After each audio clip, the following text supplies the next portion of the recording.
নমস্কার।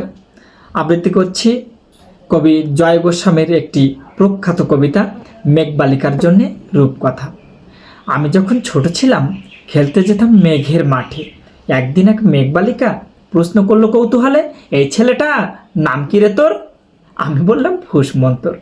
মেঘবালিকা রেগেই আগুন, বলে মিথ্যে কথা, নাম কি অমন হয় কখনো? আমি বললাম নিশ্চয়ই হয়, আগে তো আমার গল্প শোনো।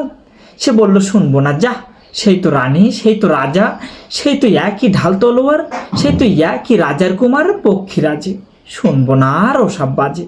আমি বললাম তোমার জন্য নতুন করে লিখবো তবে।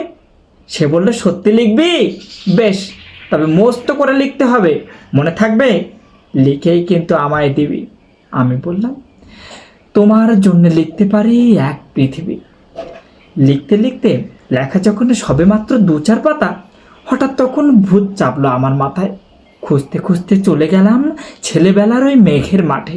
গিয়ে দেখি চেনা মুখ তো একটিও নেই এ তল্লাটে। একজনকে মনে হলো ওরই মধ্যে অন্যরকম। এগিয়ে গিয়ে বলি তাকে, তুমি কি সেই মেঘবালিকা? তুমি কি সেই? সে বলেছে মনে তো নেই, আমারও সব মনে তো নেই। আমি বললাম তুমি আমায় লেখার কথা বলেছিলে। সে বলেছে সঙ্গে আছে, ভাসিয়ে দাও এই গায়ের ঝিলে। আর হ্যাঁ শোনো, এখন আমি মেঘ নই আর, সবাই এখন বৃষ্টি নামে ডাকে আমায়।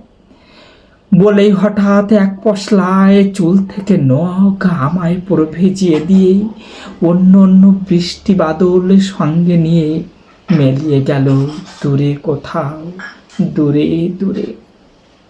বৃষ্টি বলে ডাকে আমায়, বৃষ্টি বলে ডাকে আমায়, আপন মনে বলতে বলতে আমি কেবল বসে রইলাম ভিজে একসা কাপড় জামায় গাছের তলায়।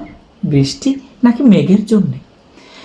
এমন সময় অন্য একটি বৃষ্টি আমায় চিনতে পেরে বলল, তাতে মন খারাপের কি হয়েছে? যাও, ফিরে যাও, লেখো আবার। এখন পুরো বর্ষা চলছে, তাই আমরা নানান দেশে ভীষণ ব্যস্ত। তুমিও যাও, মন দাওগে তোমার কাজে। বর্ষা থেকে ফিরে আমরা নিজেই যাব তোমার কাছে। এক পৃথিবী লিখবো আমি, এক পৃথিবী লিখবো বলে ঘর ছেড়ে সেই বেরিয়ে এলাম। ঘর ছেড়ে সেই ঘর পাতলাম গহীন বনে, সঙ্গে শুধু কাগজ কলম। একাই থাকবো, একাই দুটো ফুটিয়ে খাবো। ধুলোবালি যখন যারা আসবে মনে, তাদের লিখবো, লিখেই যাব। এক পৃথিবীর 100 রকম স্বপ্ন দেখার সাধ্য আছে যে রূপকথার, সে রূপকথা আমার একার। ঘাড় গুজে দিন লিখতে লিখতে, ঘাড় গুজে রাত লিখতে লিখতে, মুছেছে দিন, মুছেছে রাত। যখন আমার লেখার হাত অসাড় হলো, মনে পড়ল সাল কি তারিখ, বছর কি মাস, সেসব হিসেব আর রাখিনি। লেখার দিকে তাকিয়ে দেখি এক পৃথিবী লিখবো বলে একটি খাতাও শেষ করেনি। সঙ্গে সঙ্গে ঝমঝমিয়ে বৃষ্টি এলো খাতার উপর, আমার আজীবনের লেখার উপর।